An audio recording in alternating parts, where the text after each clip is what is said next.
Le rejet a brisé mon ego et a libéré mon âme. La douleur qui brise l'ego et vide ce qui n'a jamais été essentiel. Il y a un moment où la douleur fait taire tout, non pas parce que l'âme ne ressent pas, mais parce que l'ego a trop crié. Quand nous sommes rejetés, ce qui se brise en premier n'est pas le cœur, c'est l'orgueil. Le même orgueil qui croyait être irremplaçable, nécessaire, presque éternel. Être rejeté, parfois, ne brise pas qui nous sommes. Cela révèle que ce qui semblait si solide, si grandiose, n'était qu'une construction fragile, faite pour être admirée. L'ego veut le contrôle, veut être rappelé, veut être indispensable. Mais l'âme, elle, veut autre chose. Elle veut le silence, elle veut la vérité, elle veut le repos. Sénèque disait « La première punition de l'orgueil est d'être esclave de l'attente ». Et quel esclavage est-ce là, où nous vivons otages de la réponse d'autrui, de l'attention manquante, du retour qui ne vient pas. Quand nous attendons trop, nous oublions d'être présents. Marc Aurèle nous rappelait « Tout ce qui arrive est naturel. Cela ne fait mal que parce que tu t'attendais au contraire ». La douleur naît de la divergence entre ce que nous pensions mériter et ce qui nous a été réellement donné. Et dans cette fracture entre l'imaginé et le vécu, l'ego s'effondre. Mais l'âme, l'âme respire enfin. L'image est claire, une statue imposante, mais creuse à l'intérieur. Le rejet ne détruit pas cette statue, il la fissure simplement, révélant le vide qui était déjà là. Et c'est dans ce vide que commence la liberté. Non pas parce qu'il est agréable, mais parce qu'il est honnête. L'âme, enfin, n'a plus besoin de supporter le poids de la perfection. Elle peut être simplement elle-même, dénudée, brisée, réelle. Le rejet brise ce qui était un masque, et, ce faisant, il permet à ce qui est essence de finalement bouger, même si c'est lentement, même si ça fait encore mal. C'est dans cet espace fissuré que la philosophie stoïcienne fleurit, non pas comme un vain réconfort, mais comme une ferme compassion. Non pour te dire que ce n'était rien, mais pour te rappeler que ça a fait mal, oui, et que malgré tout, tu continues, et tu continues plus libre qu'avant, parce que maintenant, tu n'as plus besoin de prouver, tu n'as plus besoin de mendier la présence, tu n'as plus besoin de construire des châteaux avec des murs d'orgueil. Maintenant, ce qui reste est ce qui est, et cela, aussi simple que cela puisse paraître, est tout l'effondrement intérieur de celui qui croyait être indispensable. Il est étrange de réaliser que ce que nous soutenions avec tant de certitude, soudain, n'a plus de sens. Quand nous nous croyons irremplaçables, tout éloignement semble une offense. Une rupture avec ce que nous jugions intouchable.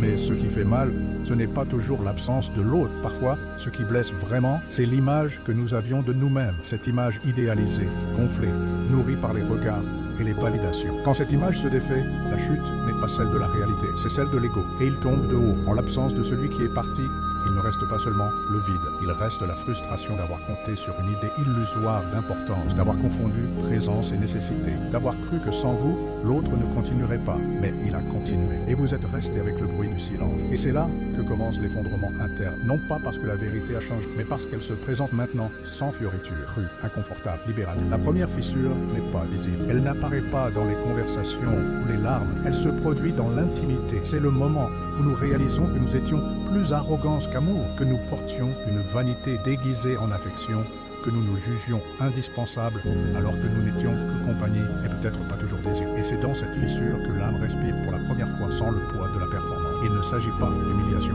il s'agit de révélation. La douleur montre où nous avons construit trop de châteaux et pas assez de racines. Elle montre où nous attendions la reconnaissance et avons récolté le silence. Et bien que cela fasse mal, c'est là que la philosophie stoïcienne prend de la force, car le stoïcien ne s'appuie pas sur des illusions. Il s'appuie sur la lucidité. Et la lucidité, c'est ça. Réaliser que nous ne sommes pas indispensables. Et pourtant, nous sommes entiers, nous sommes valides, nous sommes dignes, non pas parce que nous occupons une place dans la vie de l'autre, mais parce que nous commençons enfin à occuper notre propre espace. La libération qui ne vient qu'après la honte. Il y a une douleur qui n'est pas physique, mais qui pèse sur les épaules comme si elle l'était. C'est la honte. Cette sensation silencieuse qui obscurcit les pensées et nous fait nous recroqueviller à l'intérieur. Quand nous sommes rejetés, la première réaction peut être la colère, l'incrédulité, la défense. Mais juste après, quand le bruit cesse, la honte entre en scène. La honte d'avoir été laissé. La honte d'avoir cru que c'était différent, d'avoir pensé que ça suffisait. Et ça n'a pas suffi. Seulement, cette honte, aussi cruelle qu'elle puisse paraître, cache un secret. Elle est le début de la libération, car en elle,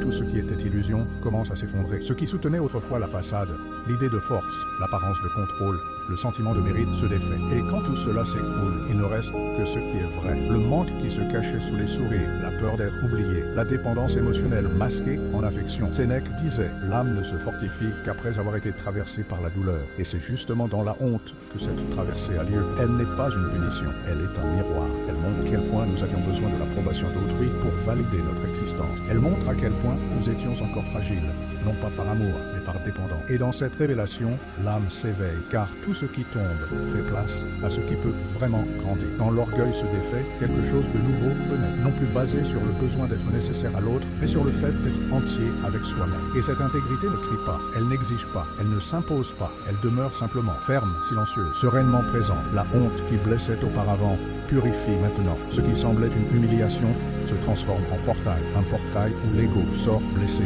mais l'âme, enfin, émerge, libre. Et de cette liberté jaillit quelque chose qu'aucune validation externe n'est capable d'offrir. La paix, le silence après l'abandon et ce qu'il a enseigné sur le contrôle. Le silence, cet espace sans son qui, lorsqu'il arrive après l'abandon, n'est pas la paix, c'est l'absence, c'est le vide. C'est comme si le monde avait cessé de vous parler, et non pas parce que vous vouliez moins écouter, mais parce que vous avez cessé d'être celui qui était choisi. L'ego, habitué aux réponses, se désespère. Il veut des explications, des justifications, des promesses de retour. Il veut comprendre où il a fait une erreur, pourquoi il n'a pas suffi, ce qu'il aurait pu faire différemment. Mais le silence de l'autre, aussi cruel qu'il puisse paraître, est la réponse la plus honnête, parce qu'il ne dit pas ce que l'ego veut entendre. Il montre ce que la réalité disait déjà depuis longtemps. Et c'est là que naît le malaise, parce que l'ego cherche le contrôle.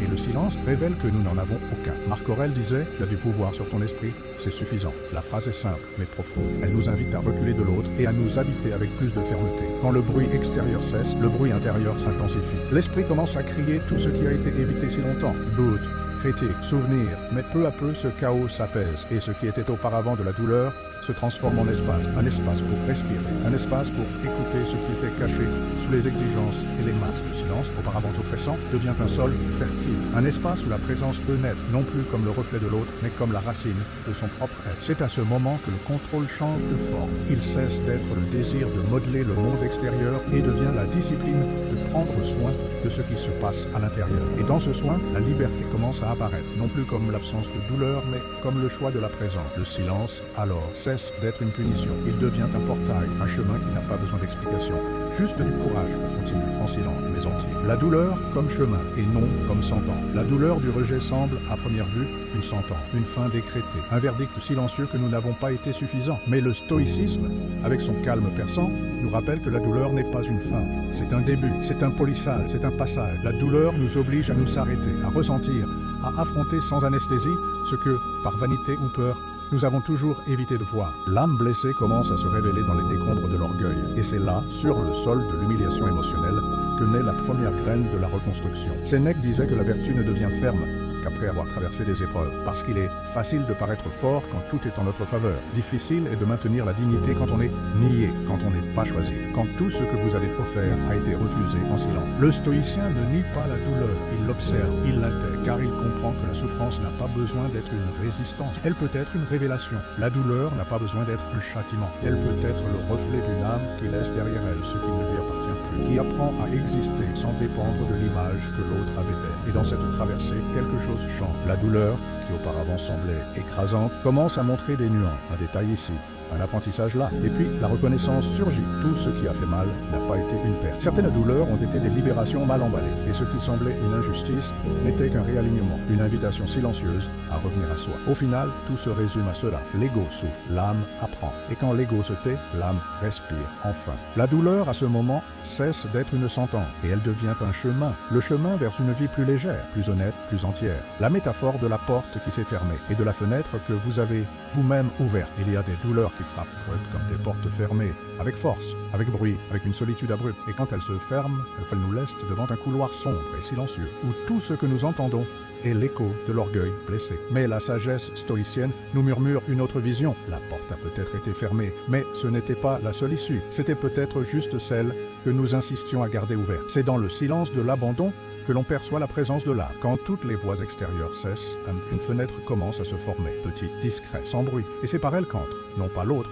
mais vous-même, vous, entier, sans personnage, sans le besoin de vous prouver. Épictète nous le rappelle, tu ne contrôles pas la porte qui se ferme, mais tu peux choisir quoi faire du nouveau paysage. Et ce paysage intérieur, parfois si négligé, révèle que ce n'est pas le monde qui doit changer, mais la façon dont nous le voyons. Ce n'est pas l'autre qui doit rester. C'est à vous de décider si vous voulez encore demeurer dans un endroit où il n'y a pas d'espace pour respirer. La porte de l'ego se ferme avec fracas, mais la fenêtre de l'âme s'ouvre en silence. Et c'est dans cette ouverture subtile que la vie commence à entrer de nouveau, sans exigence, sans mendier l'affection, sans négocier sa propre dignité. À cet instant, quelque chose de profond se produit. Vous réalisez que ce n'a jamais été le manque de l'autre qui faisait si mal. C'était l'absence de soi-même. C'était à quel point vous vous étiez abandonné en essayant d'être accepté. C'était à quel point vous vous étiez plié pour ne pas être quitté. La fenêtre, maintenant ouverte, montre un nouveau paysage, non pas de l'extérieur, mais de l'intérieur. Et là, dans l'intimité retrouvée, la liberté commence enfin à naître. Parce qu'aucun rejet n'a de pouvoir sur celui qui a appris à s'accueillir. Parce qu'aucune porte fermée n'est plus puissante qu'une âme prête à continuer. Le rejet fut la douleur, mais il fut aussi la rupture du lien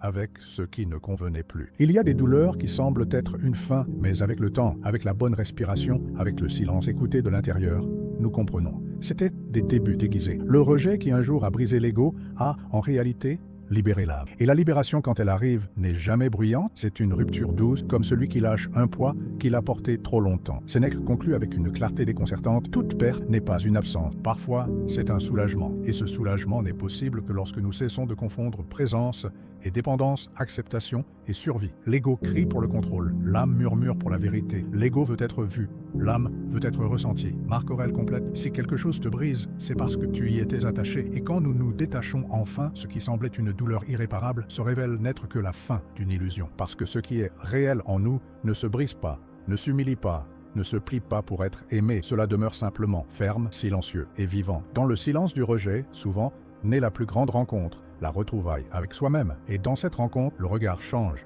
le pas change, la respiration change. Parce que maintenant, on ne marche plus pour être accepté, on marche pour être entier.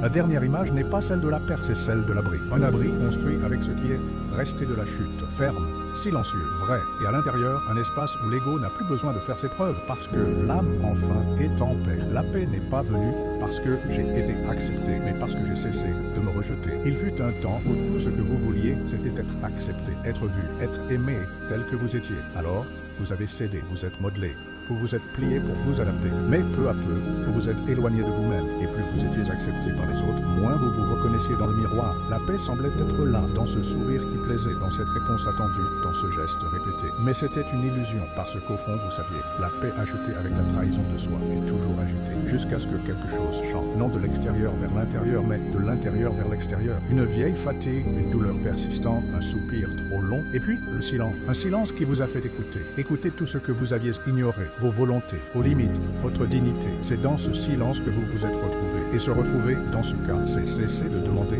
la permission d'être. Sénèque dirait: la vraie liberté commence au moment où nous cessons de demander la permission d'être nous-mêmes. Et c'est ce que vous avez vécu. Non pas une rupture avec le monde, mais une retrouvaille avec votre propre essence. La paix n'est pas quand tout est résolu. La paix est quand vous cessez de vous rejeter, quand l'approbation des autres ne pèse plus lourd que votre propre présence, quand l'amour qui vient de l'extérieur est le bienvenu, mais ce qui vous soutient vient de l'intérieur. Quand vous marchez dans des lieux anciens, rencontrez des personnes d'avant, entendez des mots que vous avez déjà entendus tant de fois, et pourtant vous restez entier, parce que maintenant vous êtes là par choix, non par manque, par vérité, non par peur, par amour, non par absence. Épictète renforce: ce qui est véritablement tien n'a pas besoin d'être acheté par l'effort d'autrui. Votre paix aujourd'hui est la vôtre, non pas parce qu'ils vous ont accepté, mais parce que vous, finalement, vous êtes choisi. Vous avez choisi avec fermeté, avec douceur, avec présence. Et ce choix silencieux, ce choix répété tous les jours, est ce qui soutient votre reconstruction. Il n'y a plus de guerre avec le miroir, il n'y a plus de fin de validation, il y a de la sérénité, il y a un foyer en vous. Et ce foyer,